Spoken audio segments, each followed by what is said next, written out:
Yo, yo, yo, yo. We already know this is FaceCard Famous, the podcast. I am your host, Pure Breed, and I got my co-host. Rail in the building. What's going on, y'all? Welcome, welcome, welcome. How you doing? I'll go a little deep with you guys, and you know what I'm saying? The conversation that we're going to have today about religion. So the segment today on episode number 4.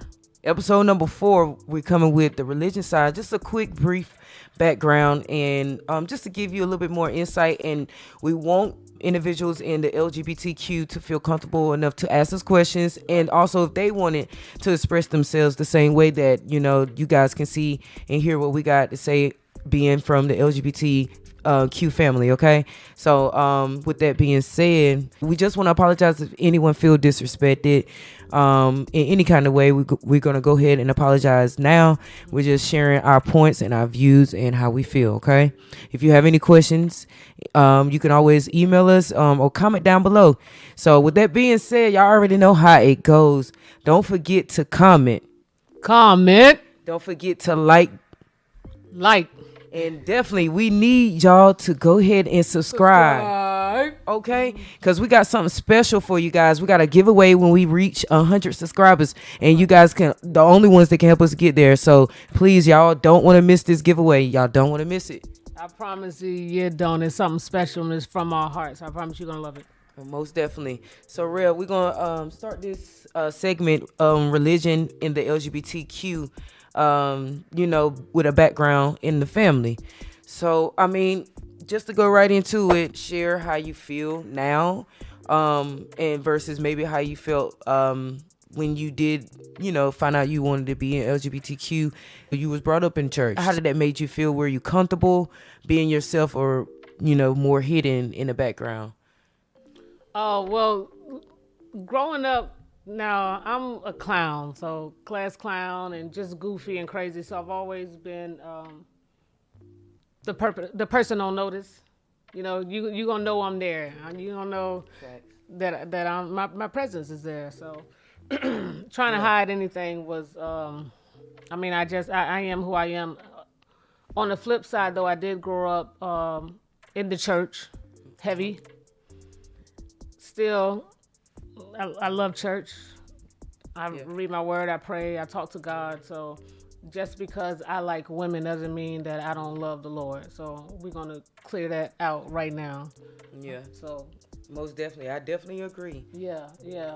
Growing up in the church, my parents, I'd put my dresses on when I was legit and all that stuff like that. I remember my mama told me that I would go to the bathroom if I would have a dress on or a skirt, but I would take the whole thing off. Like I wouldn't lift it up. I was like, I got to get out of this. Right. I feel you. But I knew I liked women for my whole life. Yeah. There was something about women that I loved, and to this day I love women. But I also knew that I would go to church, and it's not like they were necessarily preaching about homosexuality or whatever you want to call it. This was back in the 90s now, so They weren't really talking about that in church, and to be honest with you, I don't hear it now in church, but it really wasn't talked about back in the 90s, I know it wasn't. But I also knew that, I thought I knew that I was supposed to like boys, because I thought that's how boys are supposed to like girls and girls are supposed to like boys. Was presented. That's how it was presented, correct. But I knew something wrong right, and that's not necessarily a bad thing. That something ain't right. I won't feel it. I had to hide who I was for a very long time. And I was so uncomfortable. I didn't want to be at my house. I didn't feel comfortable. I didn't have a close relationship as far as communicating with my parents. Yeah. So everything was hidden. But at the same time, my parents gave me a lot of privacy. They didn't go into my stuff. They didn't I remember 6th grade, I had wrote a letter and left it on my bed to see if my mother would read it. When I got home after school, I had my clothes folded up on my bed and the letter was still there. Like they give me a lot of privacy, and it's always been like that, because as long as my grades is good, I ain't getting in no trouble, they let me do what I do, for the most part. But I knew that was something that I had to kind of walk on eggshells with, that topic. Yeah. But when I was in Florida, I was in a really, really bad relationship. And, you know, as a parent, your parents know you. They know their child. Yeah, most definitely. They know their child, you know. Yeah. So when I finally did come out, and I was moving back to my parents' house in North Carolina from Florida. And I had to just be honest. Like, I told my mom, like, what it was. She kind of related to my pops, which she was like, it is what it is. I don't care. But Really? my mother surprised me. She was like, yo, as long as you don't wear your pants hanging off your tail. And I was like, what? Now. Yeah. And I was like, what? She was like, I know you. I know you, Rel. Like, you my daughter. I know you. So to just have that comfortability to finally, and this is in my 20s, so to open up to my people that go to church and woo. A couple years ago, maybe before the pandemic, my mom called me and was like, yo, I'm supposed to have some people at the house, and we're doing like a church event, but the topic is homosexuality. And she said, I just want to know more about it. She's just really curious. Yeah, she's just curious. And it wasn't a topic of homosexuality where they're banning and they're, you know, downing. Bashing. Yeah, they weren't bashing anybody. They were just talking about it. But it felt awkward when my mom asked me that. Yeah, it did feel awkward. I'm not gonna lie. I bet. But it was like a relief. Like, okay, my mom is opening up, you know. And for a while, she would ask me, "You still like women? You still like women?" And I was like, "Mom, I'm not gonna stop loving women." She don't ask me that no more. They think it's a phase. Yeah, you think it's a phase. It's not. It's to some people, they like what they like and who they like, whether it's a man, woman, whatever. To each his own. But I know me, and I know I love women, and that's not gonna stop. I know a few people that back in the day when we used to party and stuff, they liked women, and now they changed things up. And like I said, to each his own. We are not here to judge. You do you, whatever you love. If it makes you happy and you're safe, most definitely, go for it, you know? Yeah, I agree 100%. Thank you for sharing it. You know what I'm saying? Like, big ups to your mom, big ups to your pops, you know what I'm saying? They giving you that space, because a lot of parents that come out, they definitely don't have that. Now, I kind of got the same background too. They know that you faking it, because they know we don't want to wear them dresses and stuff. So, you know what I'm saying? They see how uncomfortable we are within our, not in our natural skin. Let me say it like that. It don't feel natural, and that's not our fault. It don't feel that way, and them giving you that space, it didn't draw. They understand, like, that'll push a child away. Yeah, you know what I'm saying. I may not have a child again. Are you worried about what that child presenting as far as their sexuality? Or are you, you know, do you love the soul of your child? Do you know you raised a good person? That's what matters. Right. Are they changing people's lives? Sometimes they're doing more than the parent. I'm sorry. But that's what God manifested in you to have. And we got different stories and roles to play that you couldn't play because you're not in that field. Right. So, you know, God got all his soldiers in different forms. You grew up in church as well. Kinda, sorta. Not as much as me. I didn't have a church. I was just going to this one church. You know what I mean? Okay. I've been to a lot of different church as guests, visiting, and some of them I would just go back when everybody know we go back around Easter. We going back on Easter, man. Thanksgiving, special days. You know what I'm saying? Not all the time, because you don't want to get caught up, and people is still human and got personal lives, and people don't always be doing right in church. Yeah. So, but I did have upbringing in church, and a grandmother that already knew I was gay, you know what I'm saying, and still dressed me like a guy all the way up until I got into like high school. I tried to dress like a girl, try my best to be straight. I tried my best just to be like to fit in, because I actually had a girlfriend beginning at that time. She come from a church, family church. That was very important for her family and the reputation of, you know, our city, for that not to be a thing. She was bringing me more into spirituality. Thank God that, you know, PK came in my life, and we both experienced that at the same time and coming out at the same time. So and it brought me more into church, but also, you know, in some of the negative things that happen in church, which, you know, people don't really understand when it comes to being LGBTQ, you know what I'm saying? So I I got comfortable again when I started getting out of high school. Okay. To go back to church. Yeah, it became the mega church, bigger church where I could be in the back. I can get my feel what I need to feel, let go what I need to let go without another human's judgment bothering me and interfering with my signal and my conversation with God because of their own personal whatever they got going on, issues they have. Church was like, it was not good for me because I was just, woo, them girls in church, it's just, Lord have mercy, I got turned out, Lord. Well, even, we are all human. We all have our own struggles. Right now, I'm not going to get into deep detail, but I think I'm doing pretty good. But it is something that I'm working on that I feel is an issue and stopping me from getting a closer relationship to God.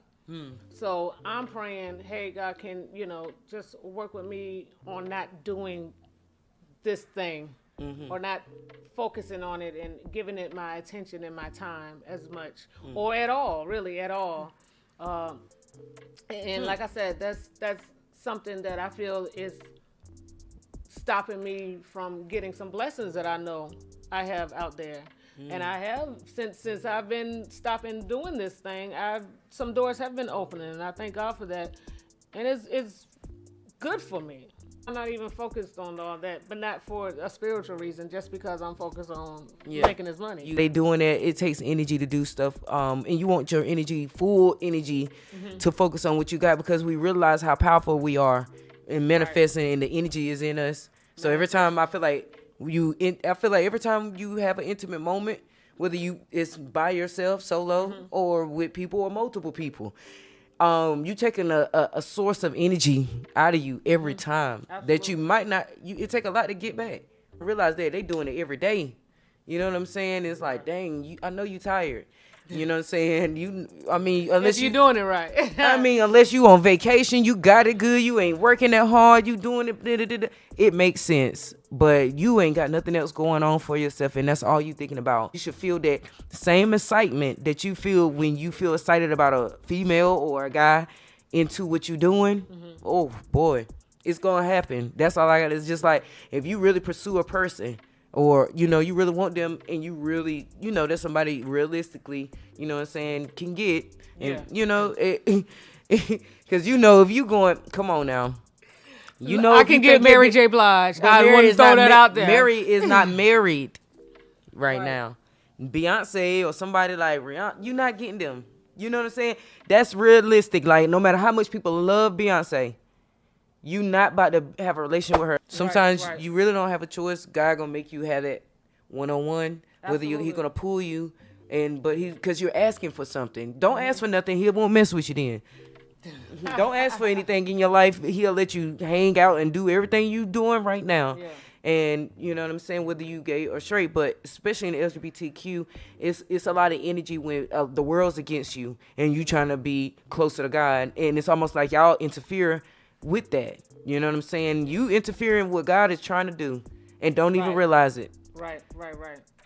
And with what you were saying as far as dating somebody, do you think you could date someone being unequally yoked, like outside of your religion, if they were Buddhist or didn't believe in God? Yeah.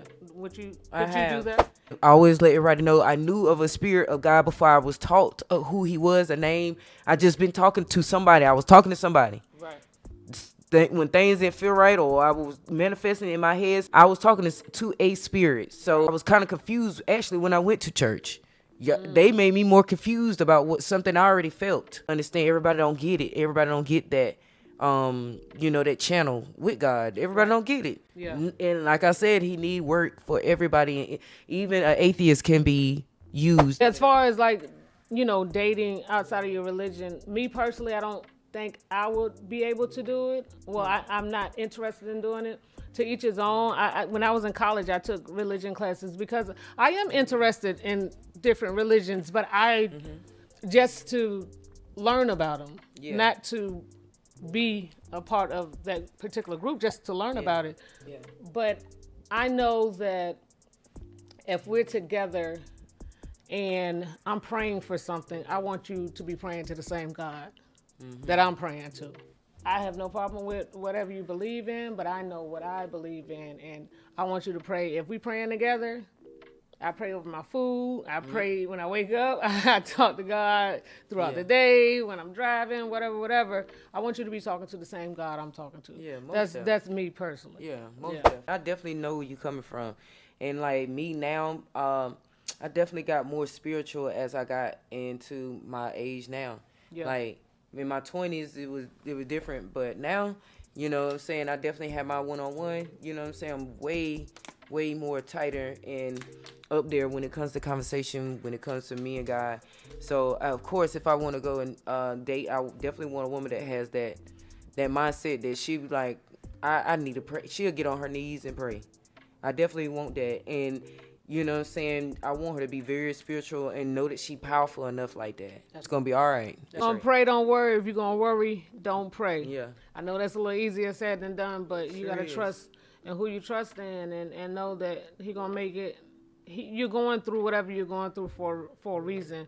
So as far as all those people judging people that's in church, you don't know what that person's going through. I'm sure you going through some stuff, so you really ain't got no place to talk about nobody else. But that's a whole nother topic. Yeah. But love people.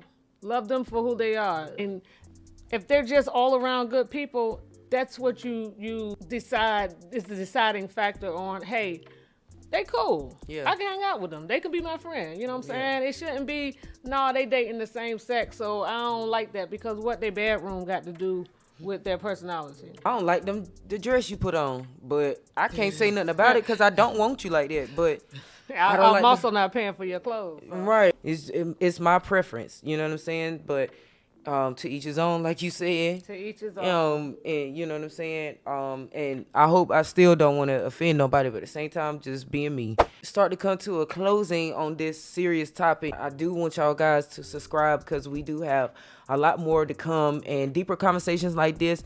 Again, this is a space for anybody to come, no matter who you are. If you want to share your thoughts, you can comment down below, please. And don't forget to like, and if you ever have any questions, we got an email, FaceCard Famous, the podcast at gmail.com. Again, that's FaceCard Famous, the podcast at gmail.com. We appreciate y'all taking the time to watch the one and only Pure, the one and only Rel. This is FaceCard Famous, the podcast, doing it one more time for y'all. And I promise you, you ain't seen The Last of Us. Yeah, thank you guys for tuning in. That's right, y'all. Y'all heard to push that subscribe button. It only take 1 second. Subscribe, y'all. We got something special for you. I promise you, you're going to love it.